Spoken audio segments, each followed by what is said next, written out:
Chers téléspectateurs du micro du Pasteur Bobo, partout où vous êtes à travers le monde, nous vous disons bonjour ou bonsoir.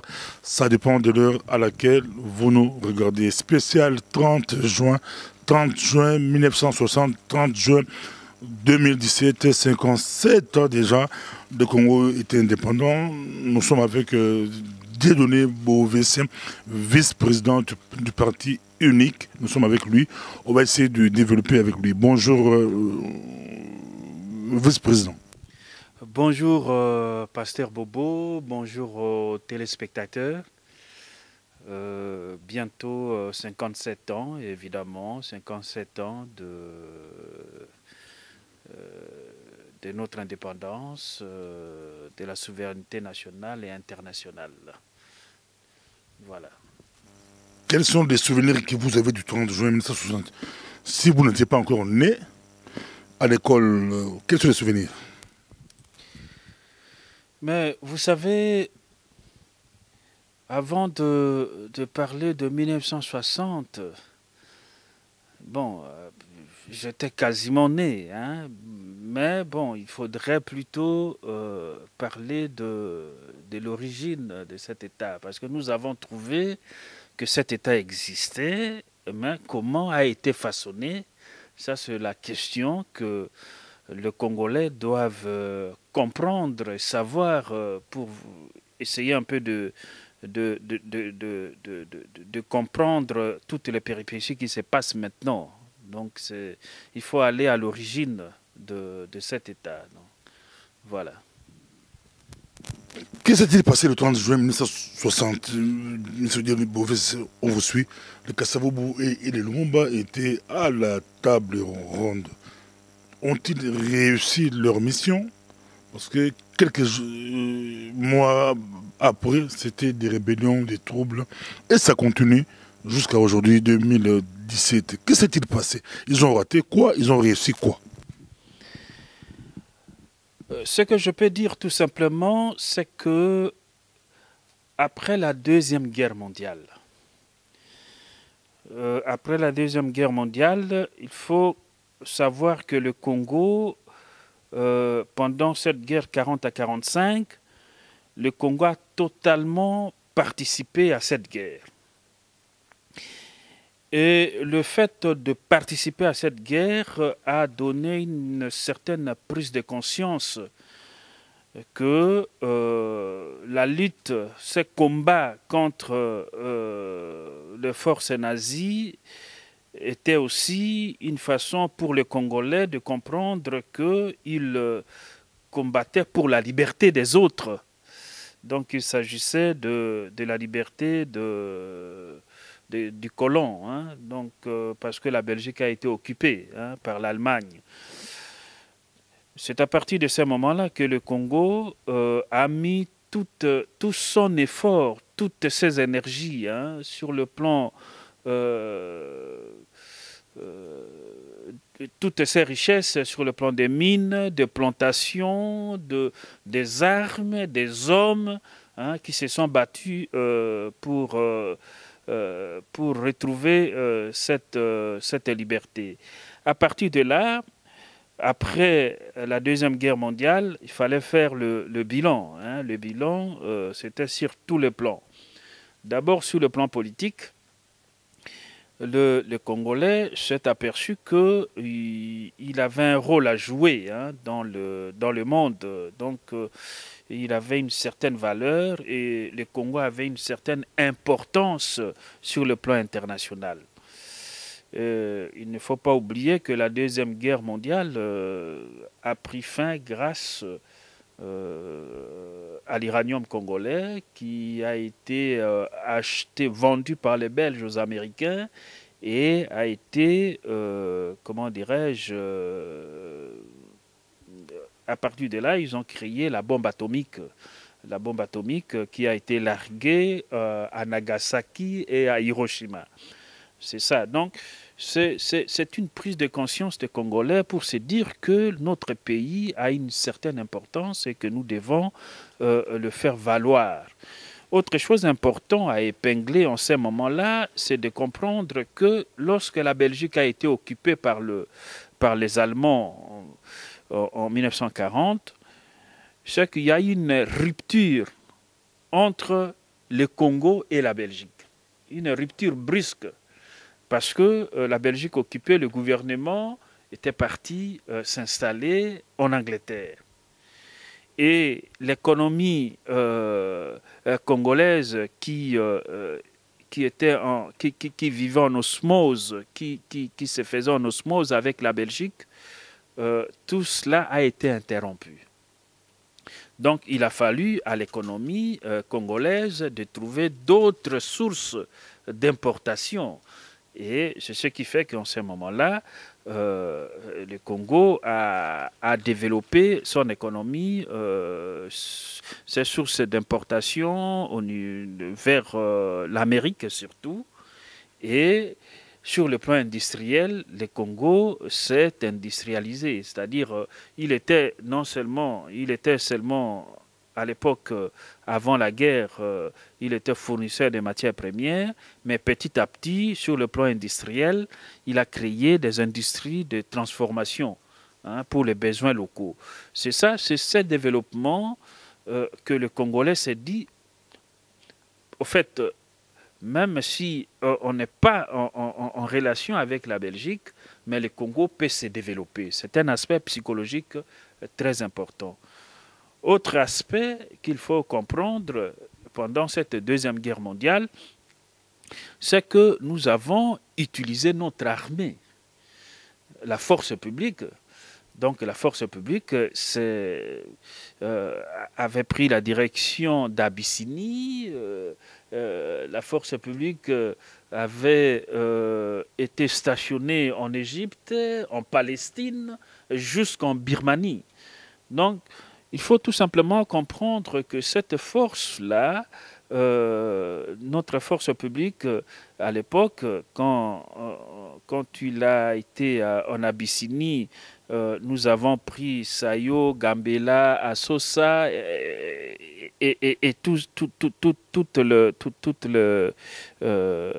les villages aux alentours, aux mains des Italiens. Et nous avons, en ce moment-là, fait prisonnier aux généraux italiens et puis des sous-officiers et tout ça. Donc, c'est un impact énorme pour le Congolais pour se dire que, bon, finalement, on est capable. Donc, on peut, à un moment donné, vivre, arracher notre indépendance et vivre comme tous les autres États. Voilà, et on est arrivé vers 1955. Malheureusement,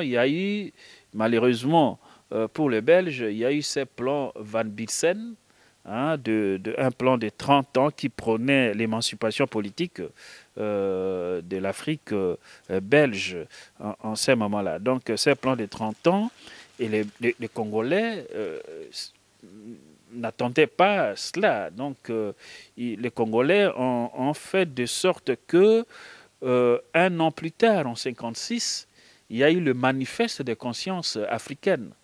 Mais 57 ans plus tard, je vais vous redonner la parole. Qui a raison? C'était le plan Van Bilsen ou c'était les Lumumba? Ils ont arraché l'indépendance. Le résultat, c'est catastrophique. D'autres disent qu'il fallait laisser encore 30 ans aux Belges pour qu'ils puissent préparer les Congolais à l'indépendance. Vous savez, la soif de la liberté est inhérente à l'homme. Lorsque l'homme se décide d'être libre, c'est comme un esprit. On ne peut pas arrêter cela. Surtout qu'aux alentours de nous, il y avait déjà ces mouvements d'indépendance qui étaient là. Alors, le passage, la tournée de De Gaulle en Afrique, en ce moment-là, lorsque De Gaulle a demandé aux pays, aux colonies françaises, celles qui voulaient avoir une indépendance, l'indépendance serait immédiate. Et ces échos sont arrivés à Kinshasa. Et il y a eu aussi les déplacements des leaders congolais à Accra en 1958. Donc, tous ces éléments ont concouru sur le fait que c'était les moments étaient arrivés pour que le Congo puisse acquérir, accéder à sa souveraineté internationale. Donc, il serait difficile de dire s'ils avaient raison ou pas, ou si... bon, tout cela, il ne faut pas non plus mélanger la gestion avec la gestion d'un État que nous avons plus tard vu que c'était chaotique, avec l'esprit qui mouvait en ces moments-là en ce qui concerne la liberté. Ce sont deux choses différentes. Bon, il s'est avéré que le 4 janvier, il y a eu des émeutes. Ces émeutes-là a fait de sorte que le 13 janvier, le roi a fait un discours pour dire que le Congo serait indépendant. Donc, et les Belges s'étaient déjà préparés parce qu'il y a eu pas mal de choses qui se sont passées. Il faut se rappeler que après la Deuxième Guerre mondiale, les Belges ont essayé, sur le plan social par exemple, d'injecter de l'argent pour amener le peuple congolais, les indigènes, à avoir un niveau élevé. Donc il y avait ces soucis-là d'égalité entre les Noirs et les Blancs. Donc, afin d'aboutir à ce que, à l'époque, le gouverneur général du Congo, M. Pétillon, à l'époque, il voulait à ce que nous puissions arriver à une communauté belgo-congolaise. Et les efforts ont été faits. Et malgré cela, malgré que sur le plan, par exemple, social, il y a eu ce qu'on a appelé la carte des mérites civiques et de l'immatriculation aussi, pour permettre aux évolués d'avoir le même niveau, l'égalité avec le blanc, tout cela, tous ces éléments, tous ces efforts n'ont pas suffi. Donc la soif de la liberté est-elle présente? Tout ça, sans transition, tout le monde toute la comparaison, monsieur Dironi Bovis, toute la comparaison, dans un pays Moko, autour de pays RDC, dans l'Afrique du Sud. Sur les lots, quel est le bon modèle? L'Afrique du Sud, il y a des gens qui sont bien, mais les noirs, batangité, presque esclave, esclave peut-être pour l'augmenter son autre, mais la vérité, le nord Afrique du Sud, mboka kitoko, mais tout le bango batangi pinzate. Biso mboka catastrophe, mais Congolais comme atangi, Congolais atangi. Quel est le vrai modèle? Baisse la liberté, ou to boto la bango liberté, to bunda bunda biso moko.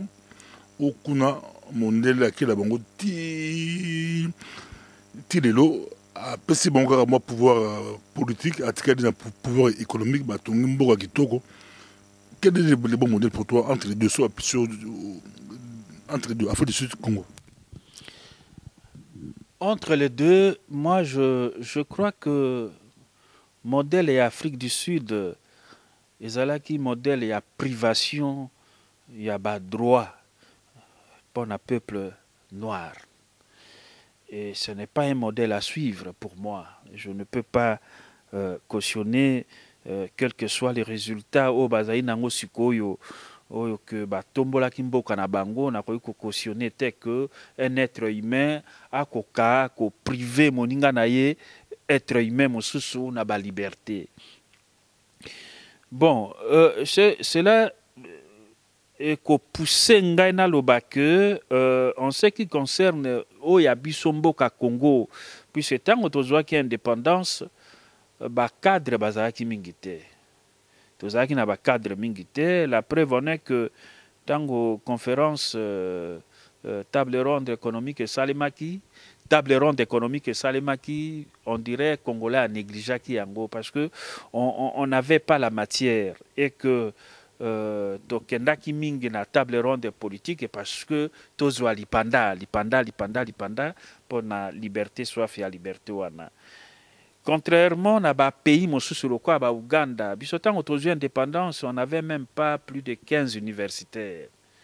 Tandis que na ba Uganda na ba pays mosusu wana bazalaki nango une centaine ya ba universitaires. Biso nde tozalaki encore tozalaki na mingi nde ba prêtres, une centaine de prêtres noirs. C'est ça, c'est au niveau, il y a un plan Van Bilsen, et ngake ça là que, tant que la Deuxième Guerre mondiale, période où on a créé des universités. On a créé des universités pour accélérer, pour la cause de cadre. Alors, et là, on est souki nanzela. Et souki nanzela, to koma ki nango mosikate, na 60, tozaki na bango mingite, et puis toyi ko continuer. Mais na koyi ko sala te ke na pona modèle toyi Afrique du Sud, parce que Afrique du Sud ezali pona ngai comme une colonie. Ce sont des Hollandais, des Anglais et tout ça. Bango baye ko vana na mboka wana na makasi. Toyebi ba guerre salemaka wana baye ba vandi na makasi pe ba tomboli économie wana na modèle na bango, na modèle ya capitalisme, na modèle ya ndenge économie ya ba occidentaux et salemaka. Pe bazala qui en relation na ba économie occidentale, États-Unis, Angleterre, ba Hollande, ba Belgique, bango nyonso bazala qui na relation économique na Afrique du Sud.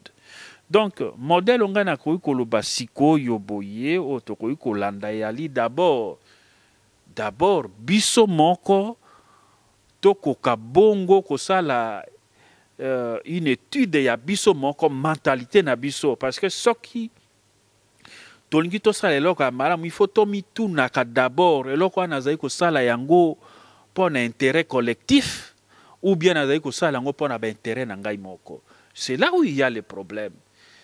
Et pas na biso ba congolais eloko bomi mboka ezali que bato bazali ko sala makambo pona ba intérêt na bango moko pona mabumu na bango pona bango moko bazwa ba amasser ba richesse oyo kokai kozala pona intérêt collectif. C'est ça le mal congolais.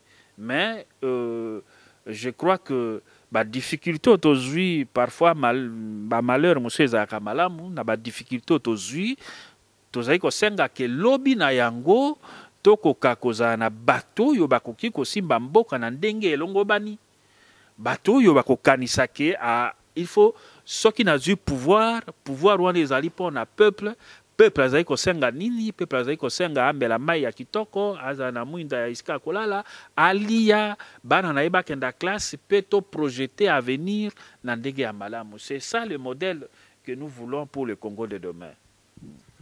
Bazala Biso, Balwanda Biso, Tolina de province, vice-président parti unique.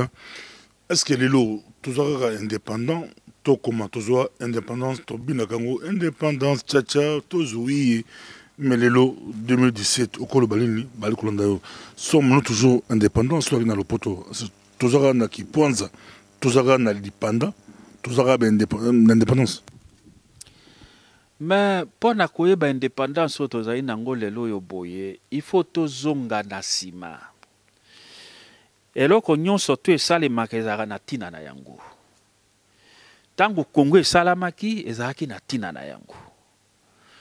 Léopold II tango asalaki Congo, tango abandi yango na contexte international ezalaki na moment wana na 1876. Na 1876, ye abenga kia wana kati ya Bruxelles, na palais à Bruxelles, abengi saki conférence géographique. Conférence géographique wana abengi saki awa boye, ezalaki po na moment wana bato ba puissance nyonso ezalaki bazali koluka ba territoire d'outre-mer. Ba territoire d'outre-mer et pas wapi bakotia ba influence na bango po na ba richesse na bango. Et par après, na 78, tant à sisi conférence wana, na 78, d'abord il y a eu le comité d'études du Haut-Congo. Tant à sali yango, ezalaki eloko moko pona ba scientifique ba mona comment ba ko la exploration ya Congo en même temps qu'on même mappé civilisation ekota na kati ya Congo aye ko remplacer comité d'études du Congo par l'Association internationale africaine. Et c'est vrai, au départ, pour naïe zalaki, que c'est un roi philanthrope. Derrière ça, c'est caché l'esprit mercantiliste. C'est-à-dire que Luka profit na kati ya Congo wana. Tango ya sali yango, il faut que tout na sikoyo boye banani ba pesa ki bambongo wana po Congo esale manandingo esale milelo yo boye. Bato ba pesa ki bambongo bazali. Lelo yo toyi koloba mingi la banque Rothschild. Oh lelo Emmanuel Macron a commis président ya France a utaki na banque wana. Président Moussope ya Kalazalaka pe ya France azalaka pe directeur ya banque wana. Georges Pompidou. Donc bato wana nde mutu ba pesa ki e mosolo wana. E uti na ba banque Lambert. Oh na Kinshasa ba benga ka banque Lambert. Na députation 1000 aujourd'hui nga 4000 banque Lambert. Banque Lambert wana bango nde mutu ba pesa ki mosolo. Et yaki na ba baron Édouard Ampin. Na ba banquier anversois Alexandre Braun de Thiègue. Et puis na ba société mosolo quoi ba société générale ya Belgique bangonde moto basali société générale ya Belgique ayeko kota penda na Congo na 1906. Mais avant yango ba Rothschild ba Lambert ba Albertes bango basi ba kotaki na kati ya nini moto lokola Édouard Ampin le baron yena ba pesa ki ye na Kivu ya ki na nini ya ki ko créer chemin de fer société à chemin de fer na est ya Congo mobimba et en échange roi pesa ki ye ba concession importante concession de terre o ya ki ko sa ba culture na ye na ba biloko ebele donc il faut toye baka et pas Congo outi pour toye baka banani ba pesa ka mosolo pour Congo aneza na ndengeza c'est besoin bon là-bas parce que récupérer bon là-bas pour ma solo pesant pour le guerre aux la Congo tout les la Congo c'est ça peut bon sur la carte tout c'est besoin bon là-bas oyebi tango tolongwi na association internationale du Congo Stalin asi asali makambo po ba pesa ki Stalin mbongo ya asi asali makambo nyonso alongwi na ba lac de Victoria te amati na Stalin Pool ayiko kota te Kinshasa bambongo wana ba pesa ki eposa l'expédition ba chaque mboka ya bandai koleka na ba chef wana ya mabele wana ayiko signer na bango ba contrat mais ba chef wana ba yeba kite ke contrat ne yali pona exploitation ya ba terre na bango nyonso wana ayiko salema na mindoki Stalin ayaki ye moko mondele ye moko ta ayaki na bato bayaki na mindoki soko se matata balakisi mindoki o signer bango baleki. Mais tant que tokomi na État indépendant du Congo, le 1er août 1885, après conférence de Berlin. Conférence de Berlin salaki nini parce que il faut batoba e baka ko sosola et pas iwapi to uti po makambango ezai ko zonga sikoyo boye. Ezongi na mobulo tozai nango sikoyo. Na conférence de Berlin on ezalaki nini. Acte de Berlin Conférence de Berlin et bandaki na novembre 1884 et ko silisa na février 1885 ezalaki nini. Acte de Berlin ezali ko imposer ba puissance, c'est-à-dire l'acte ezali ko imposer que bato nyonso bassin wana ba bengi bassin du Congo. Moto nyonso akoki kokota ko bima ndenge alingi oyo azali ko sa commerce. À sa commerce na ye, à ko naviguer wana, à ko sa commerce na ye sans problème. Motonyo sa kokota. Alors, et par après, tango ba silisi makambo wana, mbala moko caoutchouc ba automobile ye ko bima. Tango automobile bimi, ba metuka ezali na besoin makolo te. Makolo nango caoutchouc. Bah, ça bilanga ya caoutchouc et il faut que la politique domaniale il y a roi Léopold II à l'époque, Azouaki Mabélé, il y a plus ou moins 250 000 km² pour la bilanga ya caoutchouc. 250 000 km², c'est-à-dire 1/10 il y a territoire congolais. Parce que tu as 2 345 000 km².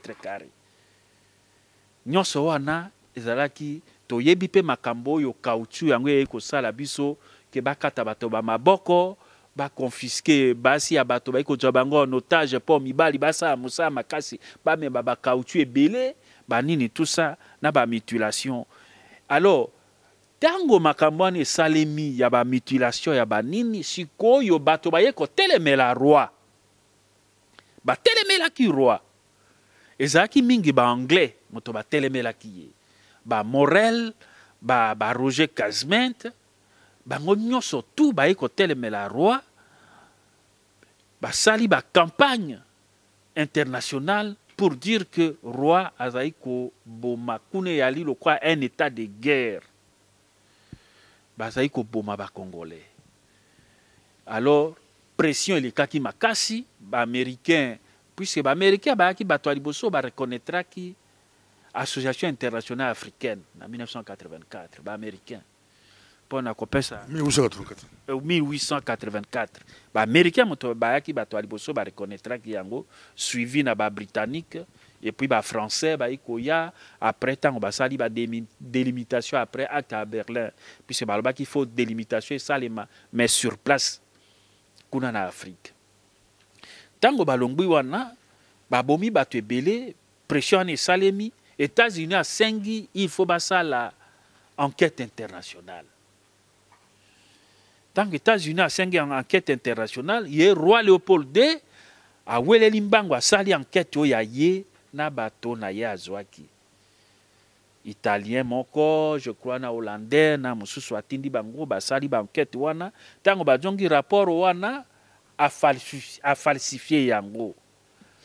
Tango ya falsifié rapport wana pression yo isusu makasi États-Unis a tiré pression te lokola ya eko cédé état indépendant du Congo et eko comme colonie belge na le 15 novembre 1908 voilà des cas eko cédé yango mais entre 1900 potokoma na 1908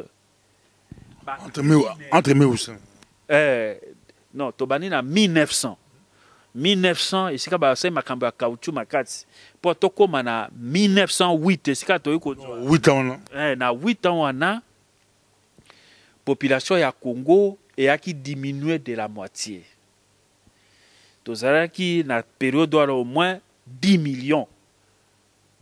Ça suppose que tozalaka à peu près 20 millions. C'est-à-dire il y a le génocide moko esalemaki et na pression. Comme mabondeli.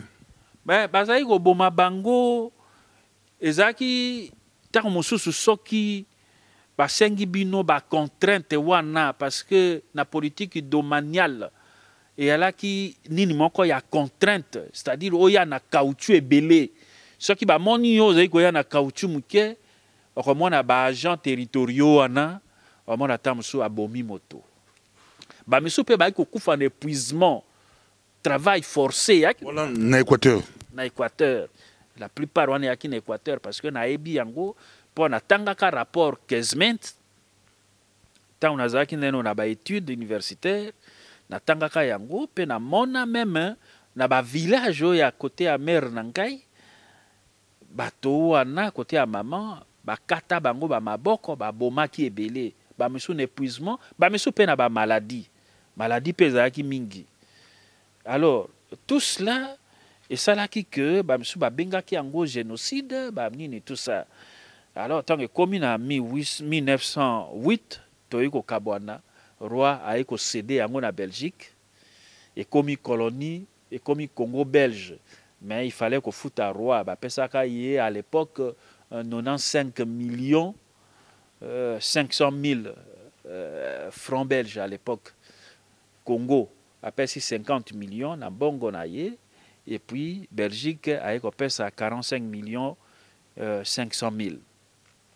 C'est à partir de ce moment-là que tant que commis la colonie belge, commis Congo belge, que un ministre de la colonie, ministre Rankin, au Kinshasa, quartier Rankin, ministre de la colonie, à Liboso Ezalaki, M. Rankin. Tant que il fallait ça la administration, on peut ça les malocaux là, administration.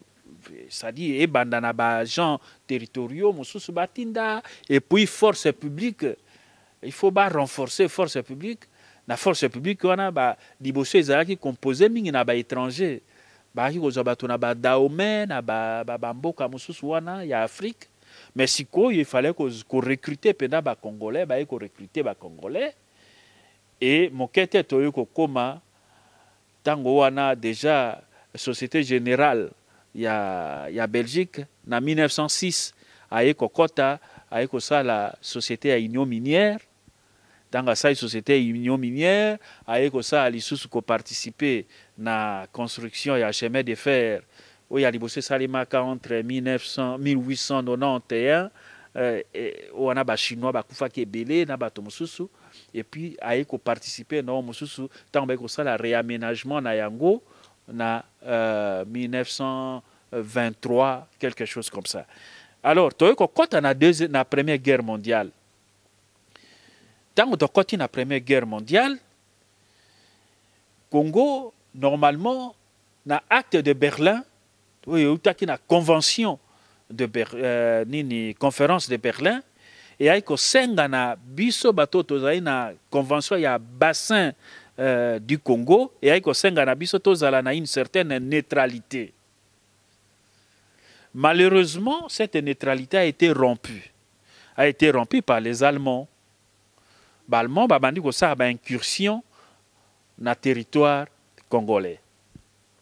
À partir de ce moment-là, Belgique a mobilisé forces publiques. Force publique a komaki mobilisé, to iko attaquer Allemand, to botoli Rwanda, to botoli Burundi, to kei ba anglais bazaki na besoin na biso na Rhodésie, to kei te na Rhodésie, et puis to iko kota na ba Tanzanie na ba Tabora, et puis to koti Tabora, et puis to bengani bisusu ba allemand na côté wana to ko jonga la Kinshasa to jongi na Congo tango to jongi na Congo balobi mais ba allemand ba reconstituer encore force na bango ba attaquer ba anglais isu bazala qui ont difficulté ba sengi ba belge ba tindela bango isu sous force publique ndesika to ko kenda isu sous deuxième fois na force publique to ko benga na ba anglais et puis to ko zo maenge.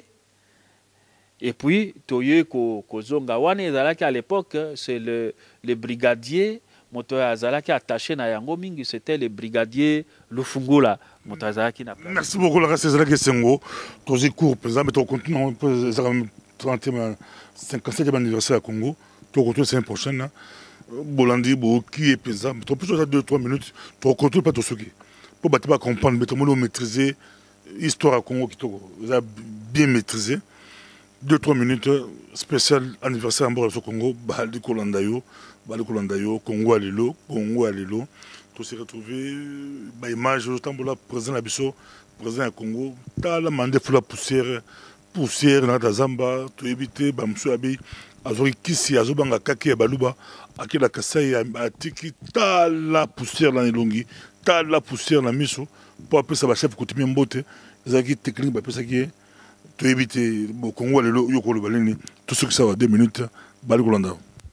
Congo à l'élo, Ezaï le quoi, Tozalaka na makambo ya acte de Berlin. Oyo, motonyon sa ina droit ya kokota ndinga lingi, appuyer, hazwa ba ressources ndinga lingi, na ba makambo wana.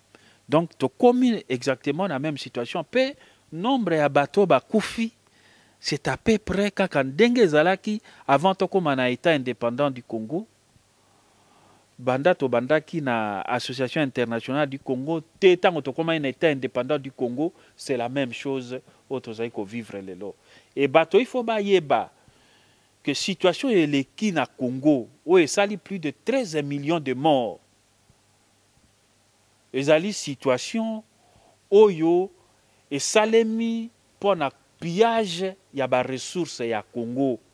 Donc bato yo bazalaka na tango wana o bapesaka mosolo na bango po basala Congo biso vandi lelo bazongi na ndenge mosusu.